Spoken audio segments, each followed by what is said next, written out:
Is it time for big business to sit down and shut up? It's based on one particular story, but it's meta to stories that are happening all over the country right now. And it kind of builds on an op-ed that I wrote last year, and back in December of last year, suggesting that our federal government should buy out the three biggest American oil companies. It would cost about 1/3 of what the Trump tax cuts cost the nation, and run them for the benefit of America. If we bought these oil companies, we could stop them from funding climate denial. We could stop them from funding toxic Republican politicians. I mean, there's a bunch of stuff that we could do, and we could force them to clean up their acts, stop the methane leaks, stuff like that. Well, no members of Congress or the administration so far have taken my suggestions seriously yet. But the people of Maine have a very similar idea, and they're moving forward with it. 97% of the electric power in Maine is provided by two for-profit corporations, Versant and Central Maine Power, CMP. And these two companies aren't even keeping their profits here in the United States. Versant is it's owned by Enmax, which is based in Calgary, Canada. And CMP is owned by Iberdrola SA, which is a Spanish company whose largest investor is the Qatari Investment Authority. So the profits aren't even staying in America, much less in Maine. So this citizen activist group called Our Power has got on the ballot, they've got a ballot initiative out there, that the state will buy out these two for-profit electricity providers, buy all their assets and their lines and everything, and then run the company purely for the benefit of Maine residents.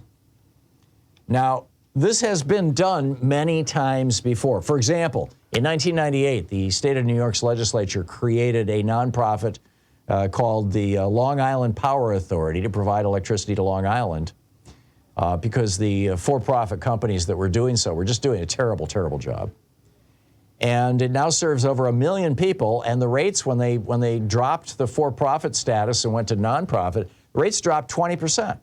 Why? Because they no longer have to set aside money to give profits as dividends to shareholders, to stockholders, and they no longer have to pay their CEOs tens of millions of dollars.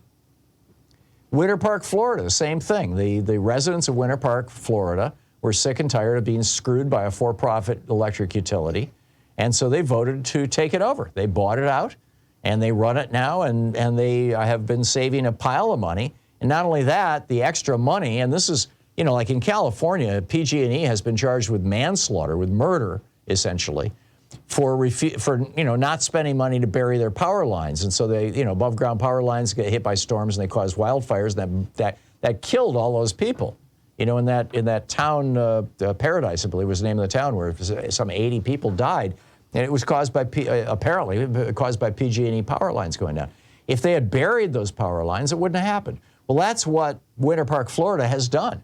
And so all the towns around them, when a tornado goes through, or a hurricane goes through Florida, all the towns around them lose electricity. Winter Parks, their power stays on because they buried all their lines, instead of taking that money and giving it to shareholders and CEOs. So the people of Maine want to do this, but Versant and CMP have already dumped $18 million into a massive advertising carpet bombing campaign. They're outspending Our Power, this local good government group, 18-1, 17-1. And this, in all probability, what's going to happen is the same thing that I've told you about before that happened here in Washington State, right across the river from me, back a couple of years ago, in 2020, I believe it was, when Jay Inslee, the governor, got a ballot initiative for a carbon tax on the ballot. It was very popular, until the fossil fuel companies came in and just poured millions and millions of dollars into advertising. You couldn't watch any television program without seeing an ad telling you how dangerous it was to vote for Proposition whatever it was. And it went down in flames. And that's probably what's going to happen in Maine. I mean, I don't know. I hope not. But we should stop this. Corporations shouldn't be allowed to do this. They're able to do this because of a Supreme Court decision, First National Bank versus Bellotti, back in '78, that was written by Powell himself. Powell memo fame.